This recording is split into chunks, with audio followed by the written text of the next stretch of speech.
What's up, everybody? Jason from Straight Edge Knives. Hey, we got another knife review for you today. A little bit of an unboxing, and we're going to roll right into the full review on it. The reason why I'm doing kind of the unboxing is because I haven't had a whole lot of experience with this company, so I kind of like to show you guys how the stuff comes in the box. So, guys, what we got here today is the B21 from MAR Knives. So MAR was nice enough to send this over to me to check out. If you guys didn't see, I did a review on their folding knife, the Sear 2020. Excellent, budget-friendly, hard-use folder. So definitely go check that review out, guys. That was a really good folding knife. I really liked it a lot. I think that's something you definitely should look into. And if that folding knife is any indication of what this fixed blade knife is going to be like, I'm pretty excited, guys. So again, this is the MAR Knives B21. So it comes in this nice box here. Got some, standard kind of logoing, stuff like that. It has the SKU number and model and stuff like that on here on the side. So we're going to pop this open real quick. Set that off the side. Got this kind of pouch thing in here that's got your typical don't cut yourself instructions, which is always good. The knife kind of popped out of its little container here, but it does have this nice kind of plastic indentated for the knife to sit in. So we'll set that off the side, but well, hell, the knife's already out, guys. Let's check it out. So this is the B21. Check this thing out. I dig this knife, guys. I like this shape to it. This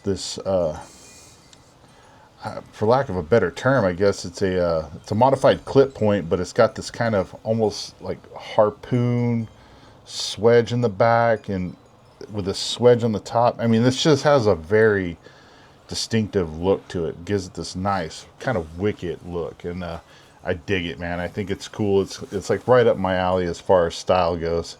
Very nicely done. Very, very cool. Grip feels good in the hand. Got the sheath here. The sheath isn't Kydex. It's like some sort of a composite material, but it feels very well made. Kind of cool is they do have a little ceramic rod built in there, so if you're out in the field, you can, kind of touch your knife up again real quick. It comes with like a Tech Lock style thing on the back, so you just kind of push this button in, and then that pops open. So I'm sure you can configure this, any way you need it to, or take it off, and you can probably attach beta loops or Tech Lock or Molly Lock, whatever. Like, you could probably set this up however you need to. As far as carrying it, you do have a nice little drain hole there at the bottom of the sheath as well. So let's see how the knife fits in there. Oh, that's a nice fit, guys. That thing there's no rocking in it. There's no shake or rattle. You do have somewhat of a thumb ramp right here, if you guys can see where my finger is. So if you got to come in, push off, kind of come in, get your knife out and deploy it very quickly. Nicely done. Nice sheath, actually. Very well. Even though it's not Kydex, it's just, but I mean, this thing feels pretty solid. It's decently thick too, so I wouldn't worry about the sheath at all. But man, let's get back into this blade though. So there's the sheath, but let's go over the specs on this guy. So this is the B21 from MAR. Total length on this is 8.05 inches. Your blade length is 4.25 inches. Your blade thickness is 0.16. You have D2 steel coming in at a Rockwell hardness of 59 to 60. It's a modified clip point with a flat grind and a satin finish. The weight on the knife is 6.91 ounces. With the sheath, you're looking at 10.37. So it's not, even though it's a bigger knife, it's not an overly heavy knife. But then again, I'm a big guy, so what I consider heavy and what you consider heavy might be two different things. You do have this nice finger choil here with some jimping in there, and you have some jimping on the back for your thumb as well. So it's kind of nice because you get your finger in this first groove, and then you get your thumb on the back, and you got this really cool kind of like, what do they call it, saber fighting style grip or something to that effect. But it's a very kind of precise feeling knife. One thing I do like too is when I point out, like even if I have just a straight hammer grip, right? I'm down here. As I point the knife out, that tip is going straight out where, like, I'm pointing at you. Sometimes with knives, like, you go to point out, like, the blade will actually be kind of up or down. This is the way this is shaped. It's like, it's just straight, which I like. I don't know why, but something about that just appeals to me. I guess I guess in the fact that I'm like having to fight off a zombie and I go to poke out, I know that where I'm poking out at's where that tip is going to go. So that's probably why I like that. You do have a diamond kind of shaped tip on here, if you guys can see this or not. So, which is nice, which lends itself to having a very strong tip with this swedge on top. And so you get this kind of diamond. Well, that's a nice sharp tip too. The handles, everything feels nicely rounded. You do have thinner handle scales on here. That's one thing that wasn't kind of listed in the, this is G10, I believe, handle scales. Yeah, I believe that's G10. It feels like G10. That wasn't listed on the spec sheet on there. This is a, ooh, I'm going to mess up the name on this, guys. Rex Road Design. Mr. Rex Road, if I'm pronouncing that wrong, I apologize. But man, this thing feels very nice in the hand. I got big old meat paws. I'm able to get a nice full-size grip on here without utilizing the finger choil. If I put my hand up on the finger choil, it opens it up a little bit more. Feels nice. I really do like that feel. Like, it just feels really good having your thumb on that ramp and your front finger in the choil. You do have a little bit of a attitude adjuster here on the back, or a coconut opener, if you will. You guys can see that. And we'll, we'll probably strike a brick or something like that with this just to test that out. But man, I really just, it has a nice feel. This has a nice, cool design look to it. And you know what? There's no better way to test this out than to get over the testing area and test it, right? Oh man, that thing has got a wicked edge too. Very sharp. So very nice looking blade. I'm digging this thing, guys. But the proof is in the pudding, right? So let's get over the testing area and let's try it out. All right, everybody, we're over at the testing area. We're ready to put this bad boy to work. Give you guys a nice look at it in the sheath there. Again, it fits, just fits really well in the sheath. Like, I really got a nice thing. Let's see, pop this thing off. Bam. So you kind of come here and touch up your edge on the ceramic rod. It did need touching up. I haven't used it yet, but that's kind of a cool little feature. Like I said, you're out in the field, maybe you're having to field dress something, you got to touch up your edge real quick. Nice little feature to have there. Something you don't see in a lot of sheaths, but it's cool that they added it in there. Let me know what you think about that. Do you guys think that like when companies put a ceramic rod in the sheath or some sort of a sharpening stone like that, do you think it's a good idea, or do you think it's more of a gimmick? Let us know down in the comments below, guys. But let's get to this testing, right? So, excuse me. So you got your jean material here, right? Let's say you got a, I need to find a new pair of jeans to cut up. This one's getting pretty shot out here, but let's say I had to come in here, cut some pants off of somebody for a medical emergency, or, you know, if you can cut jeans, you can cut a t-shirt off, or just about anything else, right? So come in here, easily pierces in and slices through the pant material, not a problem. Let's get into the stabbing here. So got a catalog here, guys. This is the old catalog. Probably need a new one too, but let's get over, flip this over. So in the reverse grip with this attitude adjuster, my thumb actually rests right over the top of it, so it feels nice. I got enough of a guard here that my pinky's on here. I don't feel like it's going to slip off. So let's get in here. Oh, that's a nice.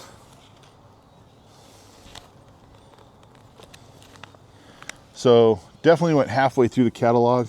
The tip was right there. Where'd it go? Oh, there it is. You can see the tip is right here. So we got nice halfway through the catalog. I feel like it went actually a little bit deeper, but as I picked the book up, it kind of came out.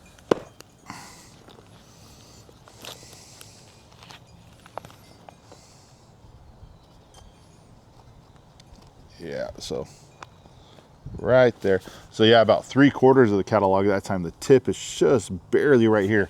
So definitely get some good penetration with this modified clip point coming in and get a nice little stab in there. Well, that was quick. Let's check that tip. Oh, yep, still needle point sharp. So you guys nice look at that. So if you had to come in there, stab a phone book, definitely could do it, or a zombie, whatever, you know. Let's see, you got your 50 550 cord here. Yeah, cut through that easily. Wouldn't suspect that the 550 cord would be an issue. Bam, right there. Let's say I had to come in and do a quick little chop. Bam, right there. Cut it down into a few more pieces. No problem. Guys, we got the fire hose here. So the fire hose, guys, this is legit. Came off an old fire truck. This is cut and abrasion resistant. It's designed to go through car wrecks, broken glass, burning houses, all that stuff, guys. So it's very tough, very cut and abrasion resistant. So it's not always the easiest thing to cut. So we're going to stand this up, and we're going to, got this little piece that's kind of split here, but we're going to cut that off. So we're going to come in here. If you guys don't know, fire hose is actually made up of 3 layers. There's an outer layer, canvas layer, an inner canvas layer, and then there's a piece of rubber that's glued inside the inner layer. So here's your outer layer, and then this is your inner canvas with the rubber glued inside. So you're cutting through 2 layers of thick abrasion resistant material, plus the rubber and the adhesive that they use to glue into the inside. So there you have it, guys. You can easily cut through the fire hose. That was a nice easy cut. Sometimes even just cutting through like that is difficult. So this does have a very nice edge to it to be able to cut through it easily. So bam, stab right there, went all the way through. Obviously it would have went deeper, except of course the stump stops the knife. Let's double this up a little bit more. So we got 1, 2, 3. We got like 3, 4 layers here, right? Bam, there's the tip right there. You guys can see, kind of doubled it over. So you had this layer, into this one, this one, this one, this one, all the way through. So that's that 1, 2, 3, 4, 5, 6 layers there that we were able to stab through. So the tip on this will definitely penetrate and pierce nicely. Yeah, that's still a nice sharp tip. So let's say you had to cut some more rope. I am out of the smaller yellow poly rope, so we got this thicker yellow poly rope. Let's say you had to come in, cut a piece of this off. Let's do a little cut like this. We'll cut it.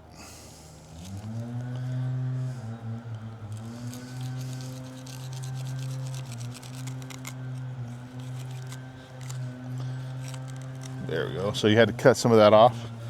You can, of course, makes a huge mess. Have to rake that up later.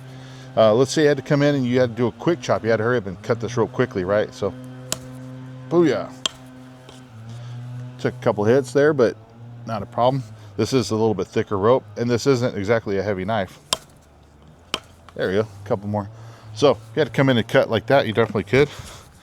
And again, make a mess. Look at all this stuff I got all over me.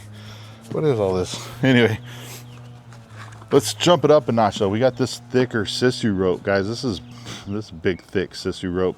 This stuff is definitely hard on a knife edge as well. So we're gonna cut a piece of this off.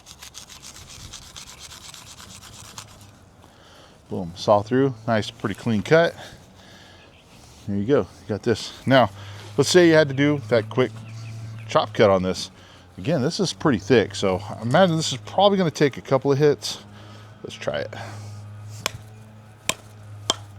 There we go.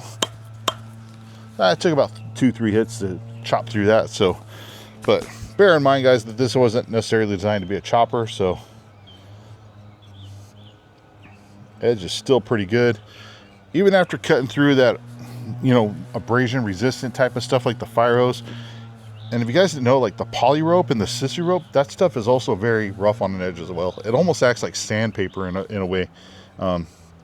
Just like cutting cardboard, it'll actually dull up an edge fairly quickly. So still holding up nicely. So if you had to do some rope cutting, pant cutoffs, some stab tests, like things like that, we know that the B21 is definitely going to be able to handle that. Still feels good in the hand. I haven't really found a hot spot yet. This jimping has been really nice as well. But let's jump into, let's say you needed to start making some fire curls or stuff like that, right? Let's see how this knife is going to perform. Oh, that's nice. As long as I do my part, I feel like it's a nice cut. Problem is, I got a big old heavy monkey paw, and a lot of times I wind up cutting my curls off. You guys know that. You see my channel, you guys know I oftentimes accidentally shave the curl off.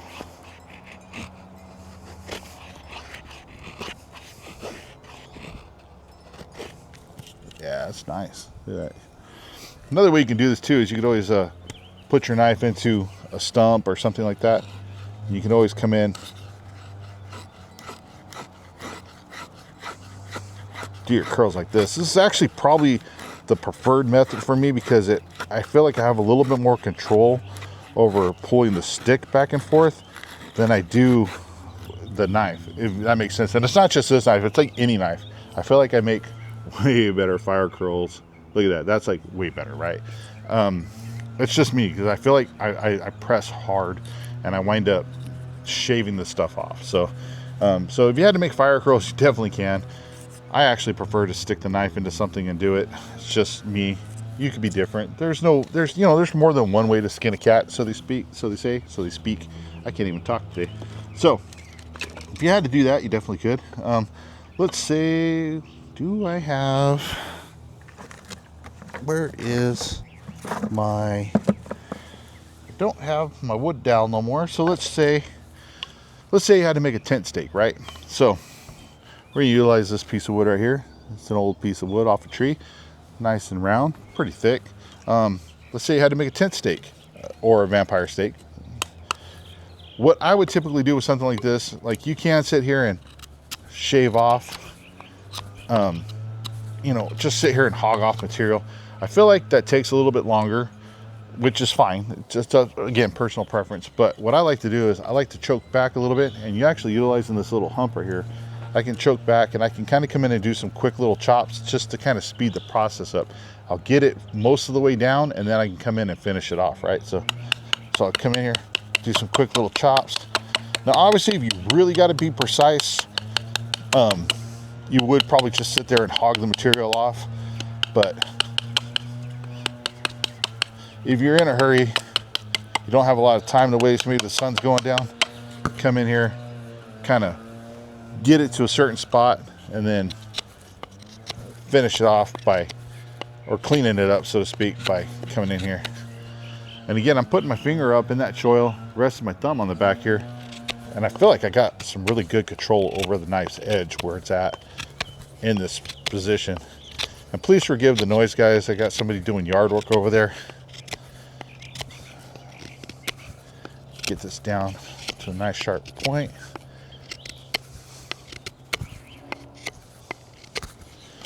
You can even come in here if you wanted to and choke up a little bit and just get real fine.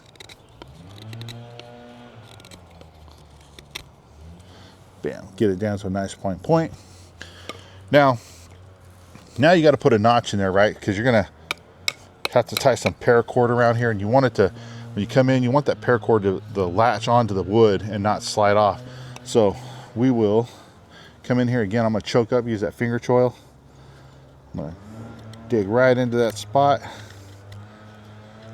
And this is the way I like to do it, guys. It could be right, could be wrong, but I like to come in here, start just kind of almost like I'm making fire curls, start cutting in like that.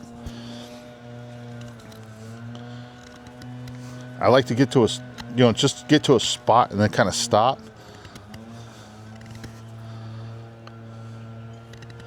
And you can make this probably, as deep or as a notch as you want, but we're gonna go right there.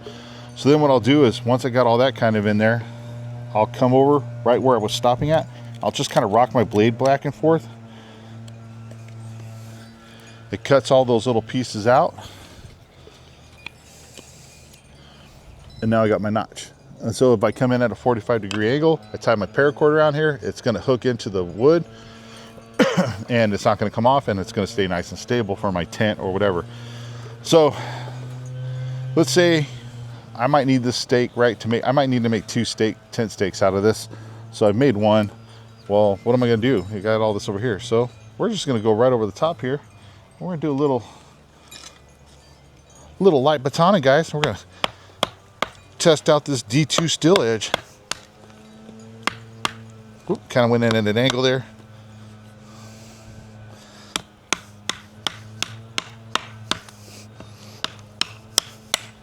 Booyah. there went that tent stake. And now here's my other piece I can make another tent stake out of. But let's check out this edge.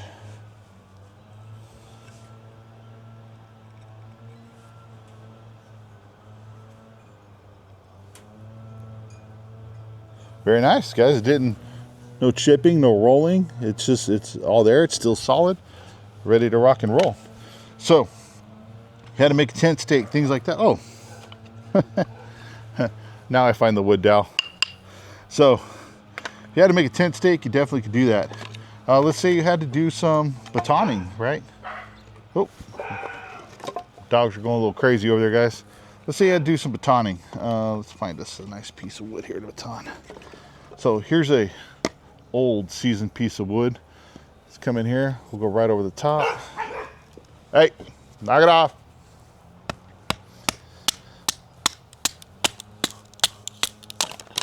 Booyah. Bam, right there. Nice even split. Say I had to break this down even more. Get that fire kindling going.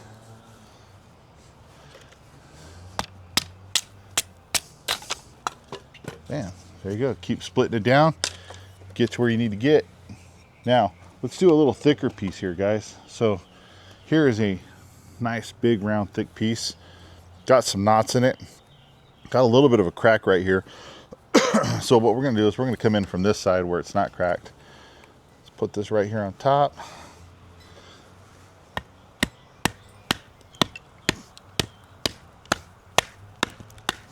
So this is obviously definitely tough on a knife's edge, guys, and the knife itself. Booyah, right there. Nice and straight.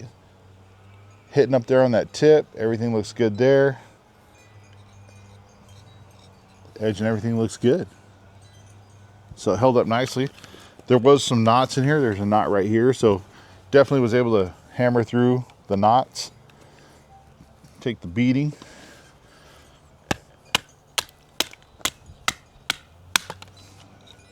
And that right there, cracked in through another knot right there. So I know there's always some controversy, guys, on batoning. There's some people that are like, you should absolutely never baton with a knife. There are people that, yeah, you can do it, whatever. You can do it all the time. It's a personal preference. I'm not going to weigh, I mean, I'm going to weigh in on it in this regard. Is it something that I would do with my knife all the time? No.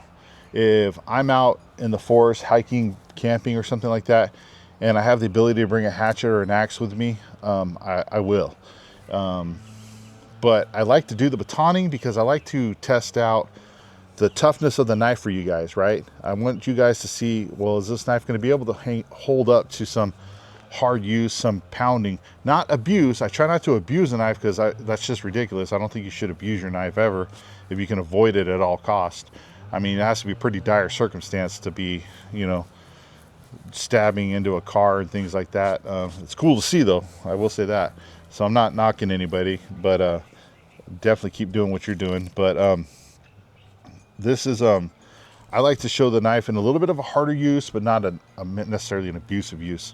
Again, if you have the right tool, again, always use the right tool for the job, right? But sometimes stuff happens, and this might be the only thing that you had on you when whatever it is happened. So you want to be able to know that if you had to start an emergency fire, you could baton through some wood and things like that, and it's going to hold up, right? So that's why I kind of do it, guys. I'm not against batoning. I think it's just one of those things that you got to do it in moderation, so to speak. Like if this is going to be your everyday carry knife, you're going to use this every day for everything. Should you be batoning with it every day? Probably not, right? Because it is tough on a blade. So definitely, but it is nice to know that it can do it. So looking at these handle scales, guys, these handle scales are holding up just fine. They're still screwed on nice and tight. Everything's there. So let's do a little bit more of that tip testing, guys. So we're going to put this stump right here. We're going to stab into this, not stump, but this is a 2x6, I think. So wiggling side to side, front to back.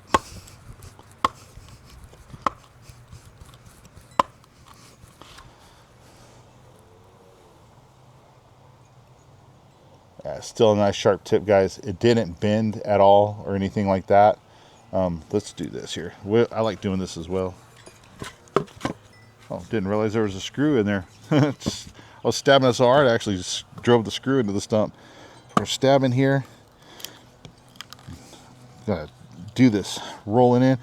This would kind of simulate like if you had to make a bow drill fire divot or something like that. You know what I mean?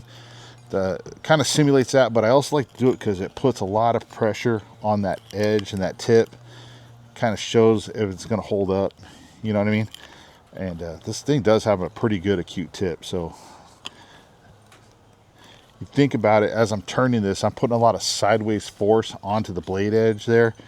And typically, if you know, when you get to the tip of a blade, that's where the blade edge is going to be a little bit thinner, typically on a knife.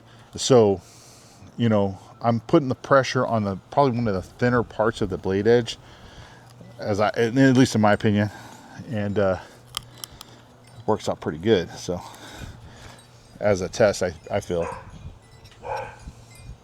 My dogs are wrestling each other. They're getting a little riled up because the thunder clouds and stuff are coming in. But there you go, guys. The edge is perfectly fine. No problems.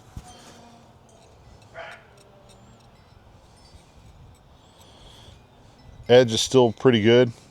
Still a completely usable edge. You know what? Let's try the ceramic rod. So I'm not sure what angle this is. I'm trying to guess it a little bit.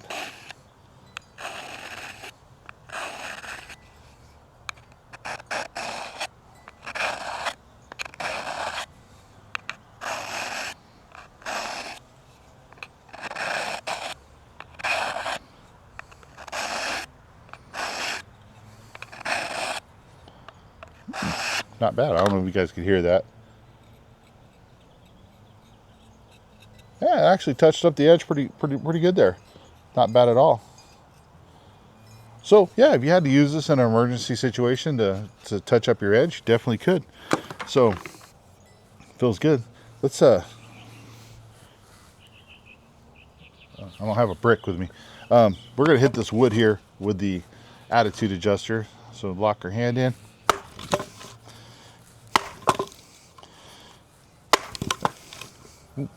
Got a splinter in my hand. Put my finger.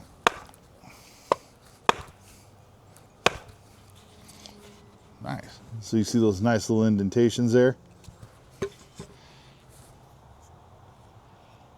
The end of the knife looks fine. The handle scales still look nice and tight.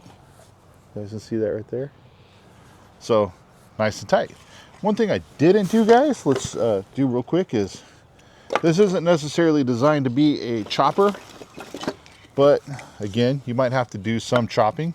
So let's choke back on this and do a little bit of chopping real quick. So you have the stick here. It's about an inch around, inch and a half maybe.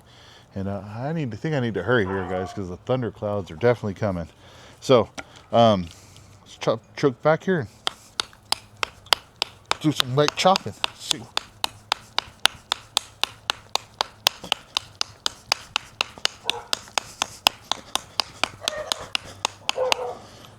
Definitely get in there and have to do some chopping.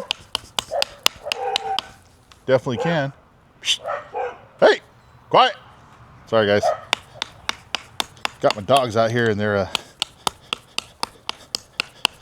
neighbors out there doing some stuff in the backyard, so they see them and then they get a little worked up, you know. So if you had to come in and do some chopping with us, you can. I'm not going to sit here and tell you guys this is the greatest chopper in the world, because it's a pretty light knife. You're definitely going to have to put a little bit of extra work into it to get through on chopping with it. But it can be done.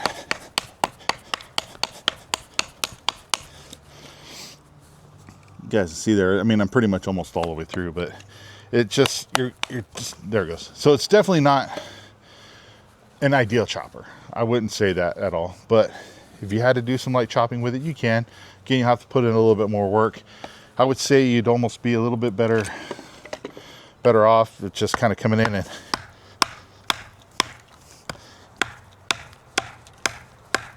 kind of pounded through it almost. You know, kind of come in there and do that. Ooh, man, dug that in deep. That was probably not the smartest thing to do right there. You know what? Let's get through it. I started it. Let's finish it.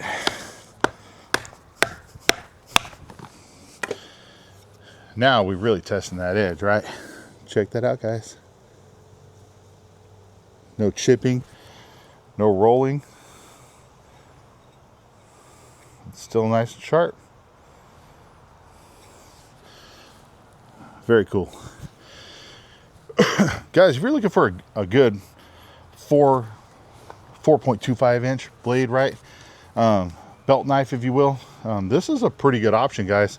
This thing held up very well. The edge is still there. The tip is still there. Everything's still nice and tight. I feel like the ergonomics on this knife are really good. Especially if you get up here with this finger choil and your thumb on the back ramp. It just feels nice in the hand like that. You know, for coming in there, whittling sticks or things like that. Kind of come in here and, you know, do whatever it is you got to do as far as making stuff like that. Also lends itself well to fighting off those zombies in self-preservation modes. Attitude adjuster, direct point of contact there, if you will. I think it'll work very, very well in those situations as well. With this tip, it's got this swedge up here on the top. It actually penetrates very nicely. Works out well. The jimping is not, it's aggressive, but it's not overly aggressive where it's digging into my thumbs and hurting. Same up here in the finger choil. So fits my hand, my big old meat paw pretty nice. Sheath is nice, guys. This B21 from MAR Knives is definitely worth looking into, guys. And I'll have links down below to Almar's website. I'll also try to find a couple of links to like Knife Center, things like that, where this knife is for sale. Put those in there as well. So definitely something to look at and putting in your everyday rotation. Very nicely done. And with that, guys, I feel some sprinkles coming, and my camera does not like water. So everybody stay safe, stay sharp, and we'll see you on the next one.